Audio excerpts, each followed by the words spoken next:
from the macros to Ash. Ash, how you doing? Yeah, very good, very good. Listening with interest on Julian's take of things. I'm pretty much in step, but there's a few things I've got a slightly different opinion on, which I will bring in here. And I'm going to start with the charts this week, and then we're going to look at the COT data and see why I've got the opinion I've got. And I'm starting with gold. Gold is in a downtrend, so we're looking at the weekly here, and the COT data is correlated to the weekly price action. So, looking at the weekly chart, we are in a downtrend with gold. Last week's bar is showing us that the market did pause, and this is a particular bar that could go in either direction, so it could explode to the upside, or it could still move to the downside. And I'm still unconvinced about the gold rally, and I'll bring in why I think that in a moment. So gold is, as I say, in a downtrend, and until it starts to break through really the top of this bar and a little bit beyond, then I'm sticking with that particular side of the argument. The really interesting charts, I think, at the minute are really exactly what Jules was saying about the indices, and I completely agree with him about indices. And I think the term he used about grey clouds rather than black clouds, I think, was quite poignant, because there's a bit of a lack of messaging really going on.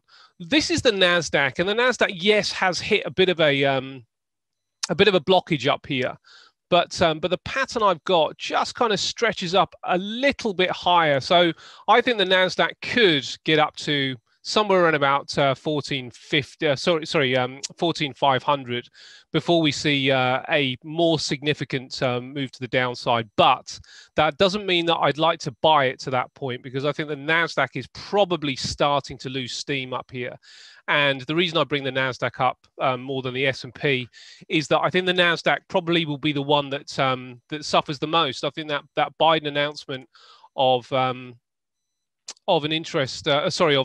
tax hike is probably more likely to affect this market than the others. So I'm interested in shorting, and I'm interested in shorting the NASDAQ, but I'd really like to see 14,500 first if possible. But that doesn't mean this area is out of options. I may well take it here, and this is where it starts. The message starts getting a little bit more interesting when we look at the VIX. Now, the VIX is, yes, more in relation to the S&P, because it is the S&P volatility index. But as I say, when it comes down to the companies in the S&P, the ones that I think are going to get more exposed to things like a tax hike are the companies that are in the NASDAQ. They're NASDAQ companies.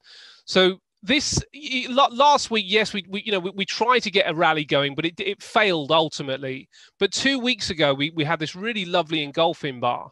Now we'll flip over to the COT data, and we're going to look at the NASDAQ, we're going to look at the VIX, and we're going to look at gold, and see if we can build an argument.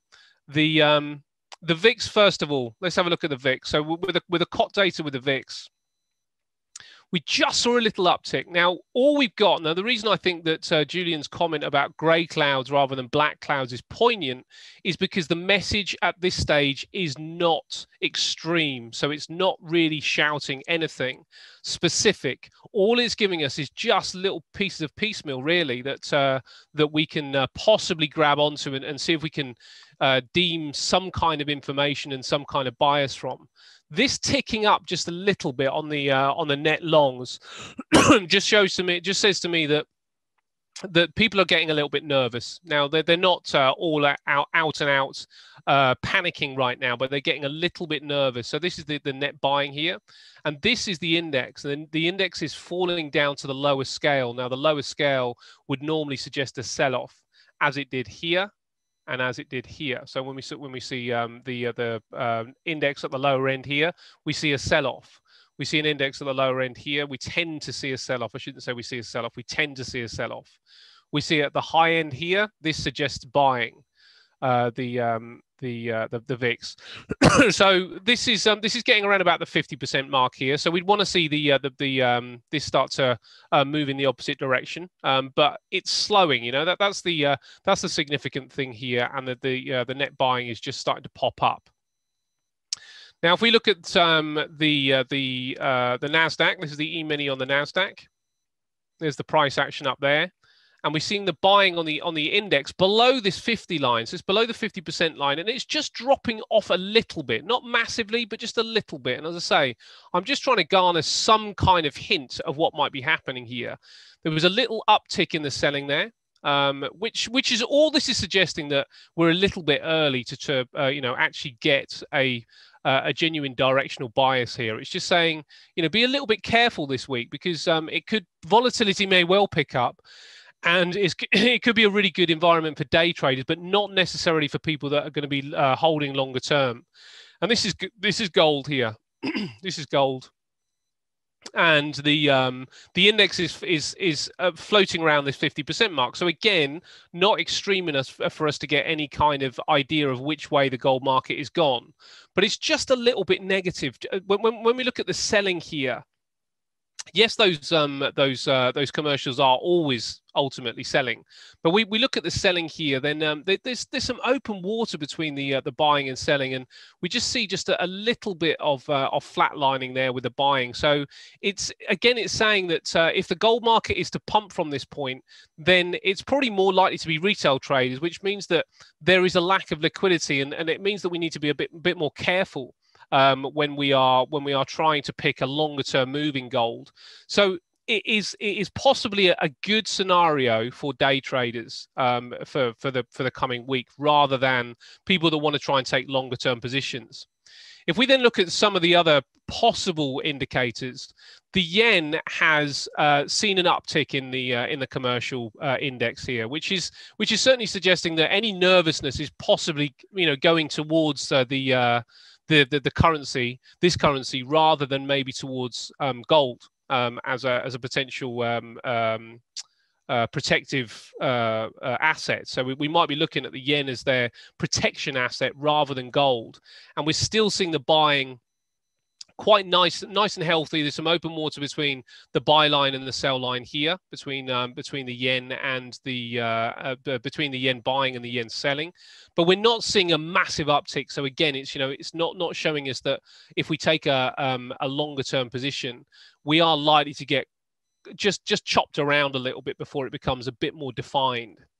And the seasonal chart on the yen shows us that we do potentially have a nice long run to the upside to around about November. So it could happen at any time. It gets a little bit choppy over the next few months, but it looks like that position could start to build in yen longs. And we should look at the Aussie dollar, because the Aussie dollar, as Jules was saying about the Kiwi, Aussie's very, very similar. It's commodity based, and it's going to be to do with the exports. The Aussie dollar has still seen some potential buying, but the index is very, very low down here. So there looks like, and this is more of a kind of like, an overview of what's the general mood in the market right now. And the general mood appears to be that people are non-committal, but they are probably protecting their positions right now, and they're protecting their positions by the looks of this, with going towards the yen and maybe cutting back on some of those growth insinuating currencies like the Aussie, and it would be the same with the Kiwi as well. Cheers, Ash. Thank you very much for that. Much appreciated. It was good to have